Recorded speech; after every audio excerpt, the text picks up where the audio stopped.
By now, most Thanksgiving dinners are already planned, but there's still some room for some innovative tips from my guest, Bernard Diaz, executive chef at the Marine Room in La Jolla, and Carl Schroeder, chef and owner of Market Restaurant in Del Mar. Welcome to the show. Thanks for having us. Bonjour. Bonjour. Chef Bernard, let's start with you. I know you're going to be cooking this Thanksgiving for a couple of thousand people at three of the restaurants. Yes, indeed. What is your advice to reduce stress for at-home cooks on this holiday? You need to plan ahead. You need to make sure that all your shopping is already done now. If it's not done now, just drive down to the store and make sure you get all your ingredients. Because I think that last minute really put a lot of pressure on everyone. So buy your cranberries, buy your turkeys, make sure you buy your beverages and they're in the refrigerator. Make sure that you have your potatoes and all your ingredients, or at least you're ready to go. Prepare everything you can That's today.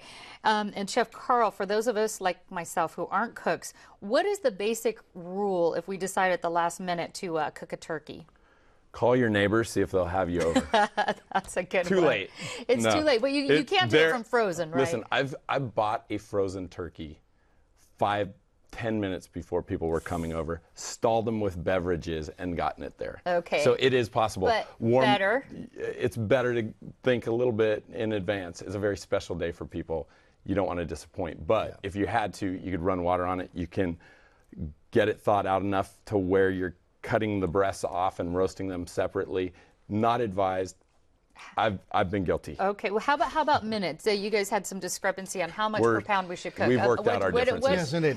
So he said 15, I say 20, we say 18. 18 minutes per pound. Is the best. At 325. Did we agree on that? At 325. All right. Well, we have some video of you, Chef Bernard, cooking your turkey last year. Yep. So we're taking a look at that. How do you keep this bird from drying out? You need to baste, and baste. You have to make sure you baste, I would say every 20 minutes.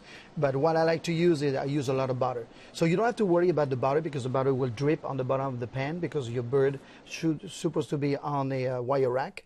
And that's the way I like to do it. And the other way to do it is to make sure that, for me, I like to brine them. If you brine it like 48 hours in advance, for example, you will be able to retain a lot of that moisture during seal that moisture in right there. And Chef Carl, how about stuffing? Is it okay to cook the stuffing inside the turkey, or is it better to do it on a pot? I prefer to do it separately. It's just, if it's inside the bird, you have bacteria problems. You need to get that up to 165. By then, you've overcooked your bird. So I just do it in a roasting pan. I usually make a little turkey stock, but you can use chicken stock to keep it moist. And then once it's heated through to 165, I uncover it and kind of crisp up the top with a little bit of butter. I learned from my friend here. I agree. This is really perfect. It's a safety issue on that one. Yeah. I'll start with you, Chef Carl, and then I'm going to come to Bernard on this. So, if you're a pescatarian or a vegetarian, what's a pescatarian on Thanksgiving? What is an alternative dish besides a turkey or ham? I always think of shark this time of year, thresher shark, or salmon. But thresher shark with a little pasta I don't know why, it always reminds me when I was up in San Francisco, we would always be serving thresher shark around this time of year, and it's a delicious fish. And you would say? I would say salmon, diver scallop, prawns, but I love our local sea bass harvested, just caught wild from Coronado Island. It's just delicious. Perfectly fresh.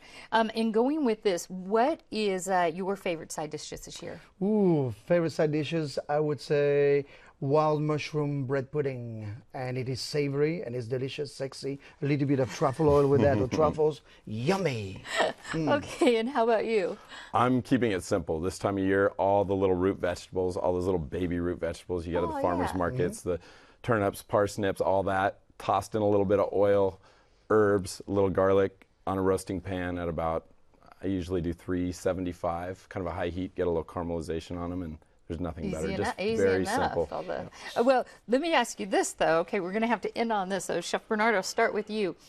If you had to have your one must ingredient for this Thanksgiving meal, what would it be? Well, you need to have an amazing cranberry sauce. And I like to put it with some citrus, star anise, some cinnamon, just a little bit of ginger, something really different, yes. That sounds good. And I like that. Okay, and how about you? One must-have ingredient. I'm going with, since it was cranberry sauce, God, we've been at odds all day. I don't know. Long. I don't know Okay, if we can the do chefs this. battle it out. I'm going to go with my second, truffle butter.